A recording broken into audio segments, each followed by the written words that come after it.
What do you... Hi friends, host Eric here, talking with famous people. I've spoken with a couple of ENTPs recently via email and via video conference. And my takeaway from those conversations was, in part, that I'd like to make a video that's directed towards, I guess, ENTPs in relationships and to their significant others in relationships about this. I guess this video is primarily about what people who find themselves in a relationship with a significant other who's an ENTP can expect, and how they can maybe make things a little easier on themselves and the ENTP as well.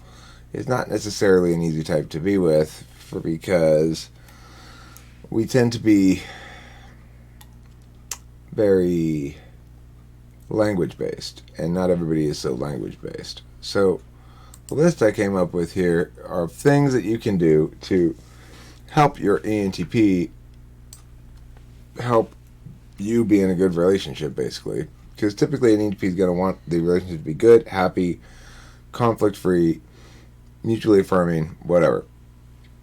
But he's not necessarily going to be aware of your feelings in a way that would suggest to everybody that he is actually attending to you in a way that's meaningfully. So if you want to spend time with an ENTP, Put on your seatbelt. They're probably going to be down to do that, but they may not be. They'll be like, you're gonna, if you're an ENTP, you're gonna hear a fair amount, but I want you to want to do that. But the ENTPs don't really know what they want to do, except what they want to do in the moment. And so, like, for example, I might get trapped out here working on something or be caught up in something, and Kimberly might feel somewhat neglected, and I'm not going to even think about that or notice it until, she goes, hey, what about me? And I go, oh, yeah, that's right. Meanwhile, on the other hand, when I feel like I want attention from Kimberly and I'm being neglected and stuff, I'm going to be quite pouty about it. So it's like I try to be non-hypocritical, and I try to be responsive when she indicates stuff like that to me, but I'm not going to think about it alone by myself, usually. So the 5 things I have here on this list that you can do to help your ENTP carry a diaper bag, be happy in general, and to help yourself be happy as well. Everywhere you go. Number 1, talk. You gotta both talk with your ENTP and validate his or her language. Remember, we are basically our words, and that's mostly who we are. So we need to have our language validated, we need to be heard, we need to be listened to, we need to be communicated with in a way that's productive and effective, which means fair and comprising multiple power exchanges back and forth, where I concede something, you concede something, back and forth like that. If you want it to go smoothly, participate in that. It's a good thing to participate in, because the ENTP will be abundantly, overly even, fair. We'll make sure that they're not taking too much out of anything in terms of trying to dump too much shit on you or whatever. So, number 2 is pack snacks. Pack snacks is a good idea. Number 2 is be vulnerable. FI polar means ENTPs can't very well read your feelings unless you're demonstrating them in fairly open fashion. If you're good at hiding your feelings, then I'm never going to assume you're actually feeling anything. And so the other thing is, for when somebody is vulnerable with me, I feel as though there's reciprocity in that regard, because I tend to be open and vulnerable in general with people, and I expect that sort of reciprocity to be an indication of a desire to be an ally. And without that reciprocity, then I don't think of a person as an ally. So it's important for somebody to be vulnerable and be willing to be vulnerable. Typically, ENTPs won't ever abuse that. Being FI polar also means being quite FI sensitive. Which means, like, if you start crying, I'm done fighting. If you don't cry and you hold it back and you don't ever show me that you're you're actually impacted emotionally, then I'm going to get more and more agitated because there's no justification for your illogic at that point, as a general rule. Number 3, affirm. Do not have your ENTP wait in lines. Their impatience level is 0. Our patience level is 0. Patience level is 0. That's true. I don't like waiting in lines. That's number 3. Number 3 is affirm your ENTP. Say good things about them and tell them how smart and big their penis is. Yeah, and handsome and generally desirable as a human being they are. Affirm them for doing good in the world as well, because being FI polar means our inclinations to do good are reinforced and rewarded by the positive response of other people.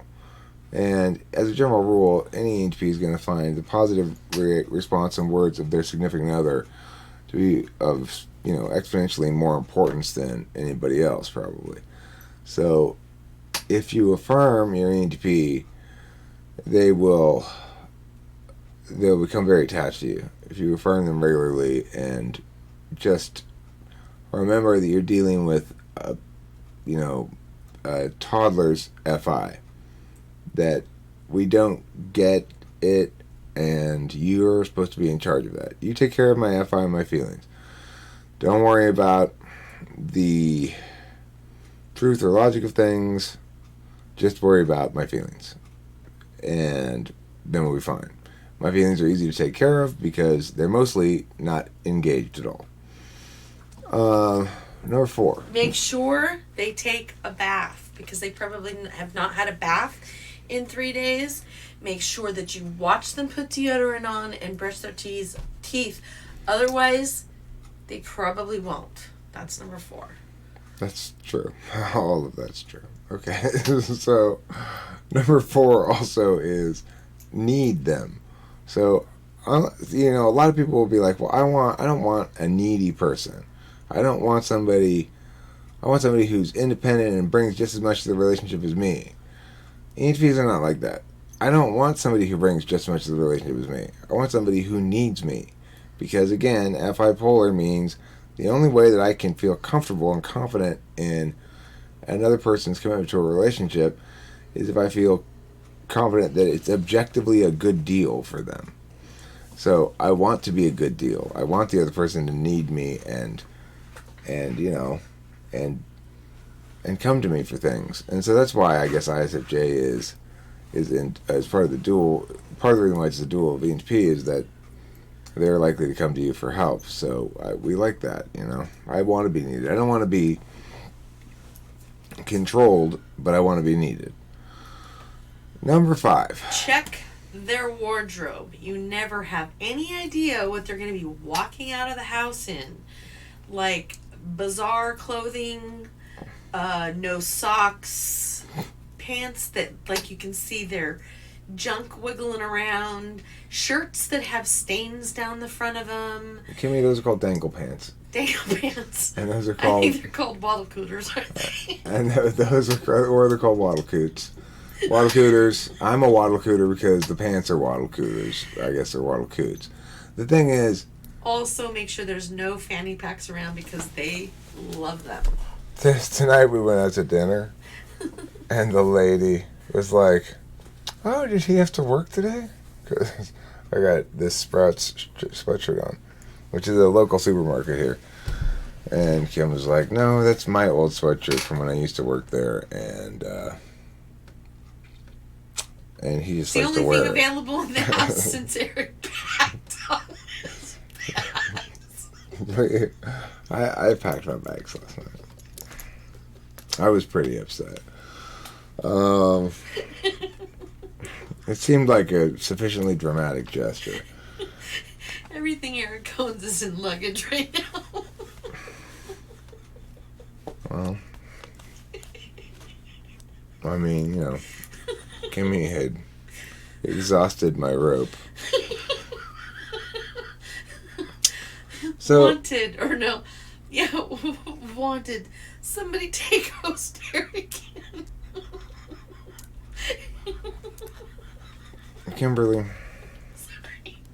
You're pulling at your chip. I'm sorry. I'm sorry. I love you. I love you so much.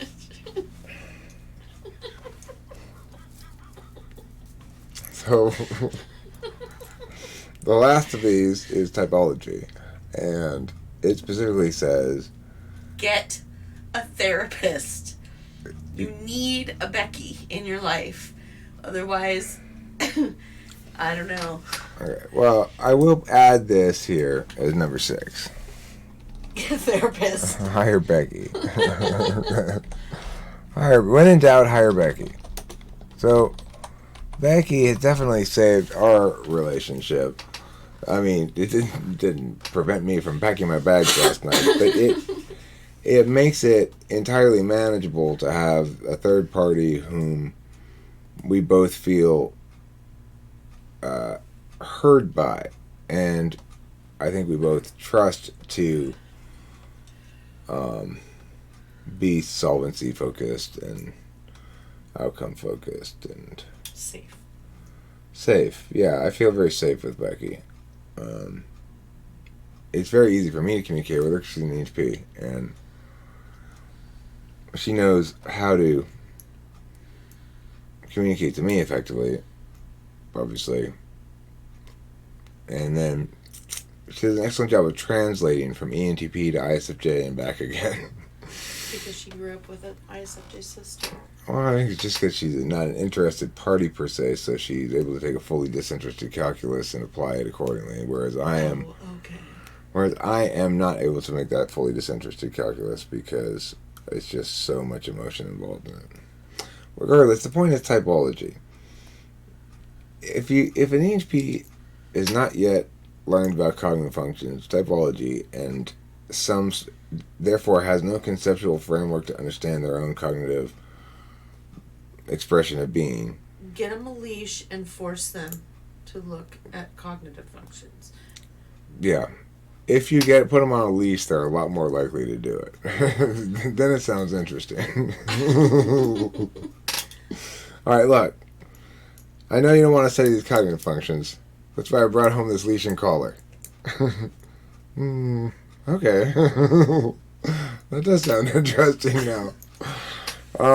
Okay, so anyway, typology will inform the ENTP a lot about their own cognitive function stack, will also cause them to intuit on their own without being told directly, really, that there's an equivalency between various cognitive function strengths and weaknesses, quote unquote, or blind spots and tools and yada yada. And they're real-time tantrums. That it makes it such that it's harder to just express that cognitive function bias unqualified by some sort of acknowledgement that you have an equivalent, that everybody has an equivalent bias and none of them are inherently more valid than another. So it makes a person more realistic and more fair and more decent in dealing with people who are not like them. Because we all start off life assuming everybody's like us. And as we get older, we realize these people are different from me. And that's what makes them bad. And as we get older still, we realize these people are different from me and I'm kind of like them. Different. Yeah, I'm kind of like them in that I too have my unique configuration. Not unique, but I too have my specific configuration. And it causes me to express my own overweighting of certain things and underweighting of other things from a perspective where everything were neutral would be over or under, I guess. But anyway, the point is, it makes you more egalitarian and it makes you deal with people in a way that's more understanding, such that you stop banging your head against the wall. There's no point to argue TI arguments with this person if they're TI polar. And beating a dead horse. Right, and you're only going to have difficulties. So, that sort of thing is very informative. In terms of the relational dynamics, it really depends on what the other type is as well. So, if you're with an ISFJ, those sort of problems ought to be fairly easy to work through because both parties are. With you or ISFJ is the exception. I mean, well, the Slavs have dictated that you and I didn't meet until we were in our late 40s. And unfortunately, it means we both picked up a lot of habits along the way prior to meeting each other. Those habits conflicted a lot with each other and created a lot of unnecessary wreckage between us. But So we're deal with your wreckage early, kids. Yeah, but we're in the process of figuring out those differences and making things work because, I mean, and that's the thing. There's never been a relationship that I've been in that's been quite this. Well, I mean, no, that's not true. My first marriage was awful, but it was somehow less difficult, even though it was awful. Because there wasn't really any bond between me and that woman. So this one has been the most difficult, but I feel the most invested and certain that it'll work, that it works.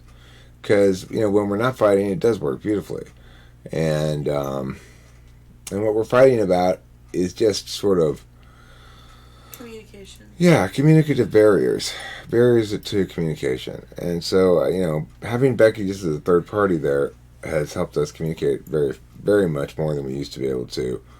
And I think, we both feel more safe in that environment than we do necessarily talking to each other if we're in the heat of things. So that's number 6. But anyway, this video, it was not planned to have the great additional steps that Kimberly taught in there after each one. You told me that you wanted me to be involved. I said I wanted you to be involved and chime in periodically. I didn't know you were going to take. That's exactly what that was. I know it was great, but I didn't know that was how you were going to take an approach to it. I liked it.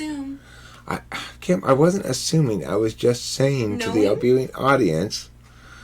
I was just saying to the viewing audience that I was pleasantly surprised by how you executed that. Pleasantly surprised. Oh, okay. That's all I'm saying. I like that way that you did that. Well, I was being truthful. Don't you think that those are all things that can help? I think those are great things. And I like the way that you jumped in between each number like that. Oh, yeah. That's good. Otherwise, you end up with a crybaby wah-wah.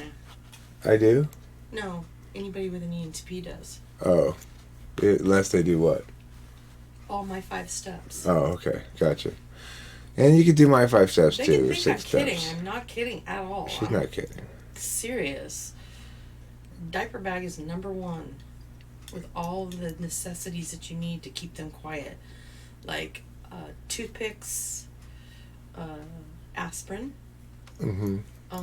sunglasses, an extra pack of cigarettes, lighter, a lighter,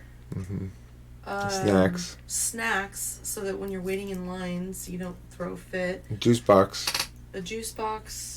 For sure. Let's see, what else is something else that I need to make sure I have. Tissue, or else they're rub it on their sleeves like a snail trail. Now, if your ENTP is still breastfeeding, you can forego the juice box. Yes, make sure you have your breastfeeding bra. What's the other one? Make sure you ask them if they have to use the restroom, or else they're going to find a water bottle in the car, and before you know it, they're going to be whipping that thing out, peeing in a bottle. So make sure you ask them often if they need to use the restroom. Good ask advice. them if they wash their hands. Also good advice. And also, before they touch your face, ask them that. Before they go like this on your face. That when you go to a restaurant, don't go around any fancy people, because these people throw that food in the mouth like nothing else. Their manners go out the door. Are you critiquing my table manners? My table manners are fantastic. You know what Kimberly doesn't like about table manners of mine? She doesn't like the fact that I deal with a burrito properly. If you get a big burrito with this, let's say, enchilada sauce, it's got some sort of sauce on top of it, it's got your sour creams, it's got your guacamoles, it's got your pico de gallos. What do you need to do first? You got to cut it all up and mush it all together so that it's all mixed evenly all around. So then it looks like oatmeal.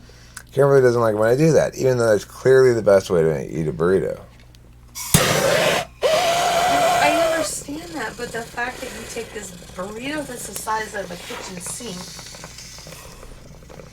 and you cut it into 5 bites and you shovel it in.